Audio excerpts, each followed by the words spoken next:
Hello students, I am doctor Vinod Kamle. इस video में भी हम लोग देखने वाले फंक्शंस ऑफ कमर्शियल बैंक, जिसमें हम लोग प्राइमरी फंक्शन के बारे में पढ़ने वाले हैं, लेंडिंग एडवांसेस।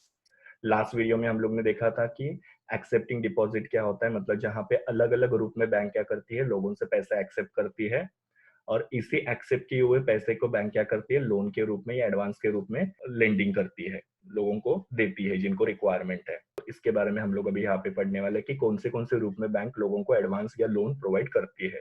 तो देखो, प्राइमरी फंक्शन जिसमें ग्रांटिंग लोन एंड एडवांस के बारे में हम लोग पढ़ रहे हैं, तो पहले हम लोग देखते हैं लोन क्या होता है।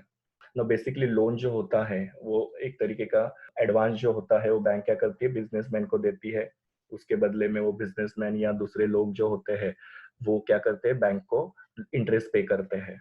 अपनी रिक्वायरमेंट को फुलफिल करने के लिए लोग क्या करते हैं, बैंक से लोन वगैरह लेते हैं। बिजनेसमैन अपनी बिजनेस की कैपिटल की नीड फुलफिल करने के लिए बैंक से लोन लेते हैं। ना ये जो लोन होता है वो 1 साल के लिए या उससे ज्यादा समय के लिए होता है। ना जब भी आप लोन के लिए अप्लाई करते हो तो बैंक क्या करती है, आपको पूरा अमाउंट जो होता है वो सैंक्शन करती है। सैंक्शन का मतलब होता है पास करना।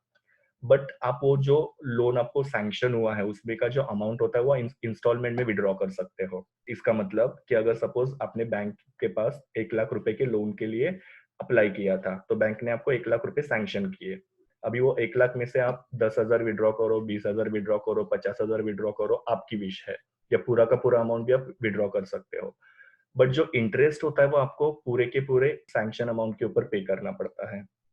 मतलब आपको अगर 1 लाख रुपए का लोन सैंक्शन हुआ था, उसमें से आपने 20,000 रुपए सिर्फ निकाले, तो इसका मतलब ये नहीं कि आपको 20,000 के ऊपर इंटरेस्ट पे करना पड़ेगा, आपको पूरे 1 लाख रुपए के ऊपर इंटरेस्ट पे करना पड़ेगा।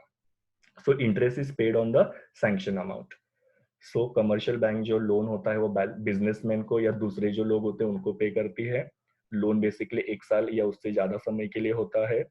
बैंक पूरा का पूरा अमाउंट आपको सैंक्शन करती है, जिसमें से आप इंस्टॉलमेंट में पैसे विड्रॉ कर सकते हो, बट इंटरेस्ट जो होता है वो आपको सैंक्शन अमाउंट पे करना पड़ता है। ना लोन जो होते हैं वो 3 टाइप के होते हैं। सबसे पहले होता है short term loan. Short term loan का मतलब क्या होता है, जो 1 साल से कम पीरियड के लिए होता है।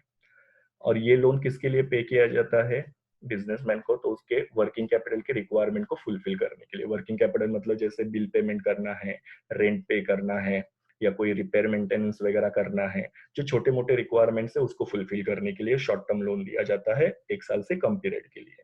मीडियम टर्म लोन जो होता है वो 1 साल से लेके 5 साल के लिए होता है, जिसमें आप आपका working capital as well as fix capital की रिक्वायरमेंट फुलफिल कर सकते हो।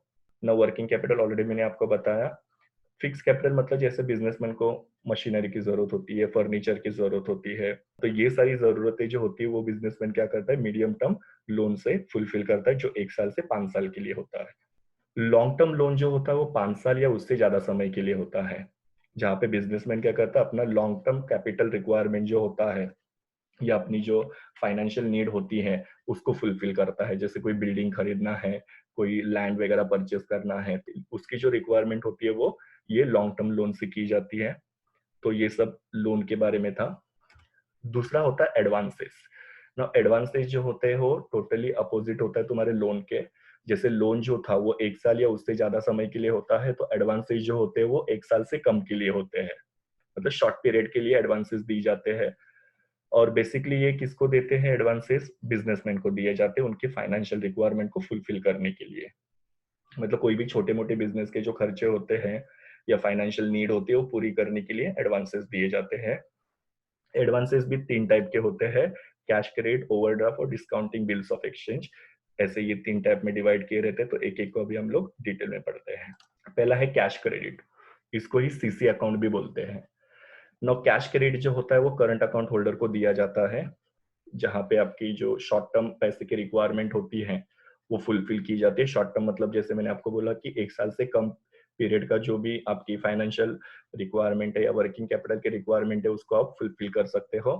यहाँ पे रेट ऑफ इंटरेस्ट थोड़ा ज्यादा होता है और एक सेपरेट अकाउंट खोला जाता है। मतलब सीसी में आपको जो कैश क्रेडिट मिलता है उसका अमाउंट आपके क्रेडिट करंट अकाउंट में नहीं आता है, उसके लिए आपको अलग से अकाउंट खोलना पड़ता है। वो अकाउंट के अंदर आपके कैश क्रेडिट के पैसे आते हैं। सो कैश क्रेडिट जो होता है वो करंट अकाउंट होल्डर को दिया जाता है। वर्किंग कैपिटल जो शॉर्ट टर्म की रिक्वायरमेंट होती है वो फुलफिल करने के लिए इसके ऊपर बहुत ज्यादा रेट ऑफ इंटरेस्ट होता है, अलग से अकाउंट खोलना पड़ता है इसमें आपको। दूसरा है ओवरड्राफ्ट। ये करंट अकाउंट होल्डर को फैसिलिटी दी जाती है। जहां पे आपके अकाउंट में अगर कम पैसे होंगे तो बैंक आपको ओवरड्राफ्ट फैसिलिटी देती है, जिससे आप क्या कर सकते हो, सामने वाले को उसका पेमेंट टाइम पे कर सकते हो। ये जो ओवरड्राफ्ट होता है वो कितने दिनों के लिए दिया जाता है, तो 15 दिन से लेके 60 दिनों के लिए दिया जाता है बैंक के द्वारा।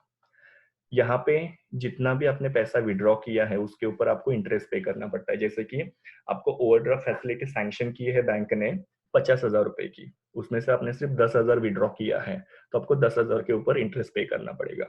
लोन में कैसा था, लोन में आपको पूरे अमाउंट के ऊपर पे करना पड़ रहा था। यहाँ पे आपने जितना एक्चुअली में विड्रॉ किया उतने के ऊपर आपको इंटरेस्ट पे करना पड़ता है। यहाँ पे आपको सेपरेट अकाउंट खोलने की जरूरत नहीं होती है। इसमें जो भी होता है वो सारा ट्रांजैक्शन आपका करंट अकाउंट में ही होता है। तो थोड़ा सा ये आपके कैश क्रेडिट से थोड़ा अलग है। This is overdraft. और तीसरी वाली है आपकी डिस्काउंटिंग बिल्स ऑफ एक्सचेंज। ना बिल्स ऑफ एक्सचेंज के बारे में आपको पता है कि जब भी हम लोग किसी से उधारी में गुड्स परचेस करते हैं तो जो सेलर होता है वो क्या करता है, बायर के ऊपर बिल ड्रॉ करता है, जिसके अंदर क्या लिखा रहता है सेलर ने कि ये बंदे को मैंने इतने गुड्स परचेस किए हुए हैं और ये बंदा मुझे इतना पैसा पे करेगा। और फिर बाद में सेलर जो होता है वो क्या करता है, बायर के बैंक में जाता है, वो बिल दिखाता है और बायर की बैंक क्या करती है, उसको वो पेमेंट वगैरह कर देती है। पर यहाँ पे कभी कभी क्या होता है कि सपोज सेलर के पास बिल्स ऑफ एक्सचेंज है, जिसको अगर सपोज 3 महीने के बाद में पेमेंट मिलने वाला है, पर कभी कभी क्या होता है कि उसको पहले ही पैसे की जरूरत पड़ जाती है, तो वो बैंक के पास जाके क्या कर सकता है, वो जो बिल्स ऑफ एक्सचेंज है उसको कैश करवा सकता है, उससे अपना पैसा ले सकता है।